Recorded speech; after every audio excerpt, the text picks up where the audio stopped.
এই যে no record found সম্পর্কে কয়েকটা কথা আমি বলতে চাই, আপনাদের তথ্য দিতে চাই যে কেন নো রেকর্ড ফাউন্ডটা হচ্ছে, এর সলিউশনটা কি। কারণ সলিউশনটা আমি নিজেই পেয়েছি, আপনাদের কাছে পুরোপুরি সত্যি কথা যেটা আমি পেয়েছি যেভাবে আপনাদের উপর শেয়ার করছি, আপনারা সেই পন্থা যদি অবলম্বন করেন আশা করি আপনাদের রাস্তাটাও ক্লিয়ার হতে পারে। এখন আপনি স্ক্রিনে দেখতে পাচ্ছেন যে এই হচ্ছে আমার বুথের একজন ভদ্রলোক, যিনার দ্বারাই আরও 2 থেকে 3টে মানুষ মানে ওনার ছেলে মেয়ে লিঙ্ক হবে।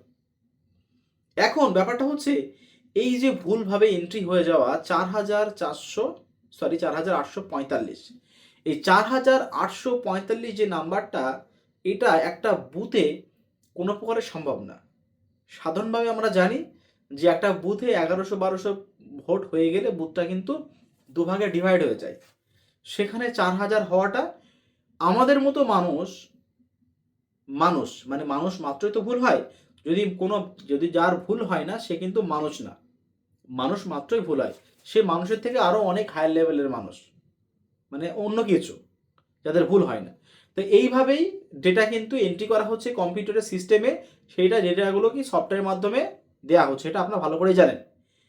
যখন এই ডেটা এন্ট্রি কোনো সময় ভুল হয়ে যাচ্ছে, এই ডেটা এন্ট্রি আপনারা দেখবেন যে ইলেকশন মানে কোনো একটা পরিবারের সঙ্গে যখন লিঙ্ক করানো হচ্ছে, কোনো একটা পার্সনকে যখন লিঙ্ক করানো হচ্ছে, তখন হচ্ছে যার সঙ্গে লিঙ্ক করানো হচ্ছে তিনার হচ্ছে 2002 এর হচ্ছে আমাদের স্টেট, তারপর হচ্ছে ডিস্ট্রিক্ট, তারপর হচ্ছে অ্যাসেম্বলি, তারপরে হচ্ছে অংশ নাম্বার, তারপরে কর্মীর সংখ্যা, এইগুলো কিন্তু এক এক করে পুরো বসানো হচ্ছে। এইবার হ্যাঁ, এখান থেকে সব থেকে বেশি ভুল হচ্ছে কোনটা কোনটা ততটুকু জানা হচ্ছে। এই যে ক্রমিক সংখ্যা আপনারা বুঝতে পারছেন, এই ক্রমিক সংখ্যাটা যে ওখানে ভুলবশতে কোনটা এন্ট্রি হয়ে গেছে, এই একটা তো আমার চোখে পড়েছে, ওই জন্য বলে আপনার দেখাতে পারলাম যে একটা চোখে পড়েছে আমার। এইবারে এই নিয়ে আমি উপর মহলে কথা বলেছিলাম সিনিয়রদের সঙ্গে, স্যার এরকম এই ব্যাপার, হ্যাঁ এই তো একদম পুরোপুরি আমাদের বৈধ ভোটার, এই নিয়ে কোনো সন্দেহ কিছুই নেই, কিন্তু এরকমটা হচ্ছে কিভাবে। তা উনি বললেন অসুবিধা নেই, যে সমস্ত সমস্যা আপনি আমাদেরকে শেয়ার করতে পারেন। আমি তখন সেই সমস্ত ডেটাগুলো পাঠালাম ওখানে। ওখানে আসার পর টোটাল আমার কাছে অলরেডি 4টে প্রবলেম সলভ হয়েছে। এই যে এই 445-এর জায়গায় যে 4845 হয়েছিল, ওনারা কিন্তু ওখান থেকে সলভ করে দিয়েছেন। এইবারে নো রেকর্ড ফাউন্ডটা কেন হচ্ছে আমি একটু বলে দিচ্ছি। ধরেন একটা মানুষের ক্রমিক সংখ্যা দেওয়া আছে 322, সেখানে যদি একটা 3322 মানে 3322 যদি কোনো প্রকারে হয়ে যেয়ে থাকে, হ্যাঁ আন্ডার 500-600 যদি হয়ে থাকে তাহলে কিন্তু কোনো সমস্যা হবে না, কারণ প্রত্যেকটা বুথেই কিন্তু 500-600 মোটামুটি মানুষ থেকেই থাকেন। হাজার তো আছেন অবশ্যই, কোনো সমস্যা কিছু নেই। এই 500-600-এর মধ্যে যদি কোনো প্রকারে আপনার ক্রমিক সংখ্যা চাপা পড়ে যায় তখন কিন্তু নো রেকর্ড ফাউন্ডটা দেখাবে না, তখন ওইটা অন্য নামে দেখাতে পারে। হ্যাঁ, কিন্তু নো রেকর্ড ফাউন্ডটা তখনই যখন হচ্ছে ওই বুথে যেই বুথে এন্ট্রি করা হচ্ছে সেখানে হচ্ছে ভোটার সংখ্যাকে পুরো ছাপিয়ে চলে গেছে, তখন নো ডেটা ফাউন্ড। আপনি তো কি করে বুঝবেন ওখানে ভুল করে কোন ডেটা এন্ট্রি হয়ে গেছে?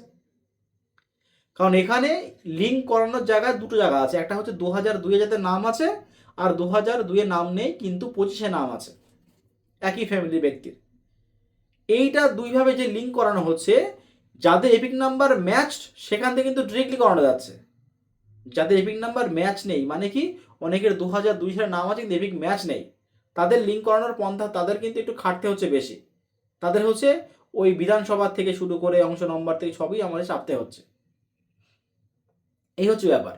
তো আমি খুঁজে পেয়েছিলাম কি করে, ওনার এপিক্সটা ম্যাচ ছিল, ওই কারণে আমি স্ক্যানার যখন যে ধরেছি নিচের ডিটেলসে দেখিয়ে দিয়েছে ওনার 2002 সালে ক্রমিক সংখ্যাটা কত ছিল, তখন বুঝতে পারলাম এখানে ভুলবশত কোনো প্রকার এটা এন্ট্রি একটা হয়ে গেছে। এই হচ্ছে নো রেকর্ড ফাউন্ডের কথা। এখন যেটা বলার বিষয়, এই নো রেকর্ড ফাউন্ডের যে সমস্যাগুলো আছে সেটা কিন্তু আপনারা সিনিয়র মহলের সঙ্গে অবশ্যই কন্ট্যাক্ট করেন। যদি আপনার কোনো বিএলও বা বলে থাকে যে এরকম এই ব্যাপার যে নো রেকর্ড ফাউন্ড দেখাচ্ছে, আমার কাছে এখন এই সমস্ত ফর্ম এখনও আছে, আজকে আমাদের নির্দেশ দিয়েছেন যে এই সমস্ত ডেটাগুলোকে ওখানে আমাদের সাবমিট করতে, বলতে যে এই নো ডেটা ফাউন্ডগুলো, হ্যাঁ যে কি কি কোন কোন ভোটারের সংখ্যা আছে। আমি যেহেতু সলিউশন পেয়েছি এইভাবে, এটা কিন্তু সলিউশন, একমাত্র এটা ছাড়া কিন্তু কোনো রাস্তা নেই, একমাত্র এটাই রাস্তা আছে। কারণ সমস্ত ডেটা কিন্তু আমাদের উপরের হাতে আছে, সমস্ত ডেটা। ওই কারণে বলা হচ্ছে যদি কারোর কোনো নো ডেটা ফাউন্ড দিয়ে থাকেন, অবশ্যই কিন্তু আপনারা উপর মহলের সঙ্গে কন্ট্যাক্ট করতে থাকেন। বিএলওদেরকে বলেন, বিএলওদের সঙ্গে অবশ্যই কন্ট্যাক্ট আছে, অনেক উপর মহলে কন্ট্যাক্ট আছে, ওনারা ফোন টোন করবেন, ফোন করে বললে অবশ্যই সেটা আজ হোক বা কাল হোক সেটা হয়ে যাবে। এখন এই যে 25 তারিখের মধ্যে যে ফর্মটা সাবমিট করতে বলা হয়েছিল আমাদের, তার বিশেষ কারণ হচ্ছে এটাই। কারণ অনেক অনেক সমস্যার সম্মুখীন হতে হবে। ওয়েবসাইট দেখছেন বারংবার ঘুরছে, ওয়েবসাইট কিন্তু পুরোপুরিভাবে এক চান্সে কোনো ওয়েবসাইট কাজ করছে না, হচ্ছে আবার হচ্ছে না, হচ্ছে আবার হচ্ছে না। আমি অনেক ফর্ম সাবমিট করেছিলাম, কিন্তু পরে দেখি আবার কয়েকটা রিটার্ন এসছে, ওটা ওয়েবসাইটের সমস্যা। কারণ এত ভোটার, কয়েক কোটি কোটি কোটি কোটি ভোটার একটা অ্যাপের মাধ্যমে যখন আপলোড করা হচ্ছে, সেটা সিস্টেমের একটা সমস্যা হতেই পারে। আচ্ছা, এখন কথা হচ্ছে যে এটা, যে এই নো রেকর্ড ফাউন্ড যদি সলিউশন না হয়ে থাকে, যদি সলিউশন, তখনটা উপায় কি? হ্যাঁ, তখন উপায় হচ্ছে আপনার বাড়ি যে হার্ড কপিটা দেওয়া আছে, মানে দুটো কপির মধ্যে একটা কপি আপনার বাড়ি যখন আসে, ওখানে আপনার নাম যদি মানে লিঙ্ক না হয়ে থাকে, আপনার নামটা যদি লিঙ্ক না হয়ে থাকে, আপনার কিন্তু অবশ্যই 2002-এ যে ইলেকশন মানে 3 নাম্বার যে অপশন যেটা দেওয়া আছে, যে আপনার কোনো পরিবারের কোনো সদস্য বা আপনি 2002-এ এসআইআর এর সঙ্গে যুক্ত ছিলেন না, তখন আপনার হিয়ারিংয়ে ডাক আসবে, তখন আপনাদের ওটাকে সাবমিট করতে হবে যে এই হচ্ছে আমার ডকুমেন্টস। হ্যাঁ, হিয়ারিং নিয়ে কোনো ভয় নেই, হিয়ারিং হলেই যে আমার ভোটটা বাদ যাবে এটা কিন্তু না। হ্যাঁ, এই সমস্ত আপনাদের মতো এই নো রেকর্ড ফাউন্ড থেকে শুরু করে প্রচুর আছে। এমন এমন পাবলিক প্রচুর আছেন যে যাদের 2002 সালে ভোটটা কাটা গেছিল, তা 2002-এর অনেক আগের থেকে তাদের ভোট আছে। এমন এমন মানুষ প্রচুর আছেন। ওই নিয়ে চিন্তিত হওয়ার কোনো কারণে, হেয়ারিং কি সমস্যা হলে হিয়ারিং আসতে পারে, কি এই হিয়ারিংয়ে আসা মানেই যে আপনার ভোটটা কাটা যাবে এটা কিন্তু কোনো না।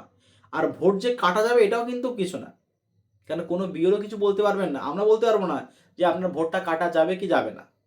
হ্যাঁ, আমি বারংবার বলছি, আমাদের কাজ হচ্ছে একটাই, যে সঠিক ডেটাগুলো উপর মহলে মানে প্রেরণ করা, ওনারা যেটা ভালো বুঝবেন সেটা ওনারা করবেন। এখন এই যে ধরেন এই 29 তারিখ হয়ে গেল, আর এই 4-5 দিন বাকি আছে। আমি যারা অনলাইনে যারা ফর্ম ফিল আপ করেছেন, আমি অবশ্যই বলছি যদি আপনাদের সম্ভব হয়ে থাকে আপনাদের পরিবারের যে কোনো সদস্য দিয়ে আপনারা অফলাইনে আপনার ফর্মটা ফিল আপ করে রেখে দিন। তার কারণটা হচ্ছে আপনার একটা হার্ড কপি থাকবে, একটা কম্পিউটার সেন্টার থেকে আপনার পাওয়া একটা একনলেজমেন্ট শিফট, আর একটা বিউরোর কাছে পাওয়া স্টাম্প মারা সিল মারা যে শিফটটা, যে আপনার ফর্মটা জমা দিয়েছেন, এটা তার পুরোপুরি 100% প্রমাণ, এটার মধ্যে কিন্তু পার্থক্য আছে। এই হচ্ছে ব্যাপার, এটা হচ্ছে আপনার বুকে একটা বল যে আমি ফর্মটা জমা দিয়েছি। আবার বলছি, যারা অনলাইনে ফর্ম ফিল আপ করেছেন তাদের তো এখনও চেকিং করা যাচ্ছে না, সমস্যা হচ্ছে।